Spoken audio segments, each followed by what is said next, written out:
এক যে ছিল মিষ্টি ছেলে আবু বক্কর নাম, মজারে মজারে দুষ্টমিতে শেখাতো ইসলাম। বাবা মায়ের বাধ্য ছেলে, অভিযোগ কারো নাই, তাই তো তাকে আদর করে ভালোবাসে সবাই।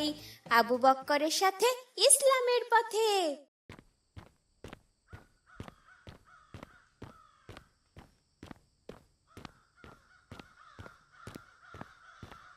আসসালামু আলাইকুম চাচা, কেমন আছেন? ওয়ালাইকুম আসসালাম।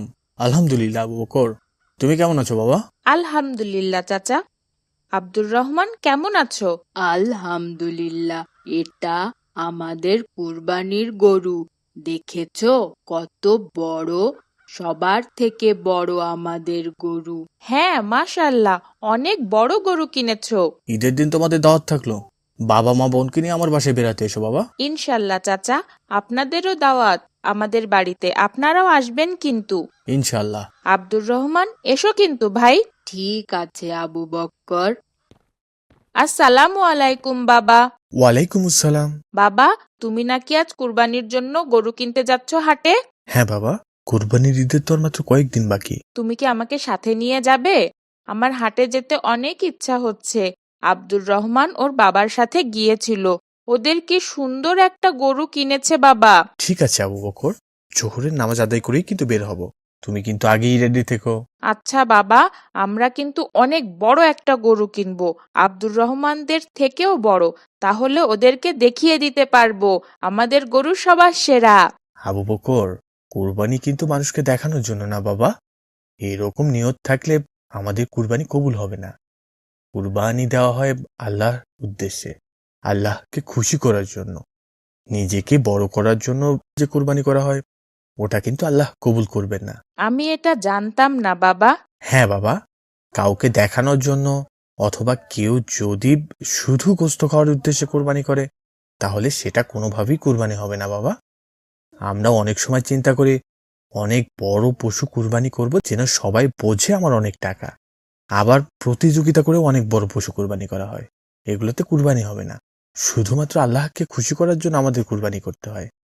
আবার কুরবানির টাকাতে সুদ ঘুষ সহ যে কোনো অবৈধ টাকা থাকলেও সেটা কুরবানি হবে না কখনোই। ঠিক আছে বাবা, তাহলে আমরা আল্লাহকে খুশি করার জন্যই কুরবানি করব ইনশাল্লাহ। তুমি কিন্তু আমাকে হাটে নিয়ে যেও বাবা। ইনশাআল্লাহ। তুমি জোহরের নামাজ আদায় করে দুপুরের খাবার খেয়েই রেডি হবে কিন্তু। ইনশাল্লাহ বাবা। বাবা, আমাদের কুরবানির জন্য গরুটা কিন্তু দারুণ হয়েছে। হ্যাঁ বাবা, আলহামদুলিল্লাহ, আমরা সুস্থ সবল পশু কিনতে পেরেছি। আমাদের সব সময় সুস্থ সবল পশু কুরবানি করতে হয়। অসুস্থ দুর্বল কান কাটা শিং ভাঙা চোখে দেখে না এমন পশু দিয়ে কুরবানি হয় না বাবা। তাই? আচ্ছা বাবা, শুধু গরু ছাড়া অন্য কোনো পশু দিয়ে কুরবানি করা যায় না? হ্যাঁ বাবা, আমাদের কুরবানির জন্য উট গরু মহিষ দুম্বা ছাগল আর ভেড়া নির্ধারণ করা। ও আচ্ছা। মা, মা, আসসালামু আলাইকুম মা। ওয়ালাইকুম আসসালাম। মা, বাসার নিচে দেখো কি সুন্দর একটা কুরবানির গরু কিনে এনেছি, চলো দেখবে। তাই? তুমি যাও বাবা, আমি রান্নাটা শেষ করেই আসছি। ঠিক আছে মা। আবু বক্কর, তোমাদের কুরবানির গরু কিনেছো? হ্যাঁ আব্দুর রহমান, গতকাল কিনেছি। আবু সায়েম, তোমাদের গরু কি কিনেছো? হ্যাঁ ভাই, আমরা 7 জন মিলে একটা গরু কিনেছি। কি বলো? 7 জন মিলে মাত্র একটা গরু? আব্দুর রহমান, তুমি হাসছো কেন?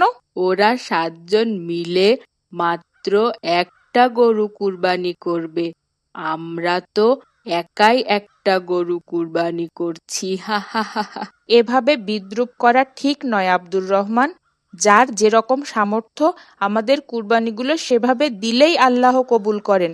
যদি আমাদের সামর্থ্য কম থাকে, তাহলে উট গরু আর মহিষ সর্বোচ্চ 7 জন মিলেও একটা কুরবানি করা যায়। তবে ছাগল দুম্বা আর ভেড়া একজন ব্যক্তির একটা কুরবানি না দিলে হয় না। সেটা তো জানি আবু বক্কর, কিন্তু 7 জন মিলে মাত্র একটা গরু। আব্দুর রহমান, কুরবানির লোক দেখানো কোনো ব্যাপার না, এটা করতে হয় আল্লাহর সন্তুষ্টির জন্য। বরং লোক দেখিয়ে কুরবানি করলে সেটা আল্লাহ কবুল করেন না। আল্লাহর উদ্দেশ্যে সঠিক নিয়মে কুরবানি করলে সেটা ছোট বা বড় এটা কোনো বিষয় হয় না, আল্লাহ কবুল করেন। হ্যাঁ, তা ঠিক। আমি দুঃখিত। হ্যাঁ আব্দুর রহমান, তুমি কিন্তু আবু সায়েমকে তাদের সামর্থ্য নিয়ে ছোট করে অপমান করেছো, এটাও ঠিক নয়। ধরো যদি আজকে সায়েমের ওখানে তুমি হতে আর তোমরা 7 জন মিলে একটা কুরবানি করতে, আর সায়েম তোমাকে দেখে এভাবে অপমান করতো, তাহলে তোমার কেমন লাগতো বলো তো? আমি তো এভাবে ভেবে দেখিনি ভাই। আব্দুর রহমান, তোমার সায়েমের কাছে ক্ষমা চাওয়া উচিত। আবু সায়েম, আমাকে ক্ষমা করো ভাই। তোমাকে এভাবে কষ্ট দেওয়া আমার মোটেও উচিত হয়নি। ঠিক আছে ভাই, আমি তোমাকে ক্ষমা করে দিয়েছি। আর তোমাদের দুজনেরই ঈদের দিন আমার বাসায় দাওয়াত আসবে কিন্তু ভাই। ইনশাল্লাহ। চলো এবার আমরা বাসায় যাই। ঠিক আছে। আসসালামু আলাইকুম বাবা, ঈদ মুবারক। ওয়ালাইকুম সালাম, ঈদ মোবারক। বাবা, মা ডাকছে, চলো খেয়ে তারপরে ঈদগাহে নামাজ আদায় করতে যাই। আমি তো এখন খাবো না বাবা, একেবারে ঈদগাহ থেকে এসে খাবো। কেন বাবা? এটা সুন্নাহ বাবা। আমাদের নবী সাল্লাল্লাহু আলাইহি সাল্লাম ঈদুল আজহাতে ঈদের নামাজ আদায় করে এসে খাবার খেতেন, আর ঈদুল ফিতরের দিনে নামাজ আদায় করতে যাওয়ার আগে খাবার খেতেন। বাবা, তাহলে আমিও নামাজ থেকে এসে খাবার খাবো। আমিও প্রিয় নবীর সুন্নাহ আদায় করতে চাই। ঠিক আছে বাবা, তুমি তোমার মাকে বলে আসো। আচ্ছা বাবা। মা, তুমি বাবাকে একটু বুঝিয়ে বলো না যেন এই গরুটি জবেহ না করে, আমার অনেক কষ্ট হচ্ছে মা। আবু বকর, চলো এবার কুরবানির জন্য গরুকে ময়দানে নিয়ে যাই। বাবা, আমার অনেক কষ্ট হচ্ছে, তুমি গরুটাকে কেন জবেহ করবে এটা ভাবতেই আমার খারাপ লাগছে। ওর জন্য আমার মায়া জন্মে গেছে বাবা। কিন্তু বাবা, এটা তো কুরবানি, আল্লাহর জন্য কুরবানি, মহান আল্লাহকে খুশি করার জন্য বাবা। কিন্তু বাবা, আমার অনেক কষ্ট হচ্ছে, প্রচন্ড কান্না পাচ্ছে, ওর জন্য অনেক মায়া লাগছে বাবা। তুমি কি ইব্রাহিম আলাইহিসসালামের নাম শুনেছ? হ্যাঁ বাবা, উনিও একজন নবী ছিলেন। হ্যাঁ বাবা, ইব্রাহিম আলাইহিসসালামের কোনো সন্তান ছিল না। আল্লাহর কাছে অনেক দোয়া করে ৮৬ বছর বয়সে একটা ফুটফুটে পুত্র সন্তানের বাবা হলেন। সেই সন্তানের নাম কি ছিল বাবা? নাম ছিল ইসমাইল। এত কষ্টের পর সন্তান পেয়ে ইব্রাহিম আলাইহিসসালাম অনেক বেশি খুশি হয়েছিলেন। তিনি তার পুত্রকে অনেক ভালোবাসতেন। ইসমাইল ছিল তার বাবার কলিজার টুকরা সন্তান। কিছুদিন পর ইসমাইল যখন কিছুটা বড় হলো, তখন আল্লাহ ইব্রাহিম আলাইহিসসালামকে স্বপ্নে দেখালেন, তুমি তোমার সব থেকে প্রিয় কিছুকে আল্লাহর জন্য কুরবানি করো। তারপর? ইব্রাহিম আলাইহিসসালাম অনেক ভেবে দেখলেন তার সব থেকে প্রিয় তো তার সন্তান ইসমাইল। তার মানে আল্লাহ ইসমাইলকে কুরবানির নির্দেশ দিয়েছেন। ইসমাইল ছিলেন তার বাবার মতোই আল্লাহ ভীরু পরহেজগার। বাবার কথা শুনে ছোট্ট ইসমাইল কোনো চিন্তা না করেই বললেন, আল্লাহ যা নির্দেশ করেছেন তা পালন করেন, নিশ্চয়ই আপনি আমাকে সবুরকারীদের মধ্যেই পাবেন।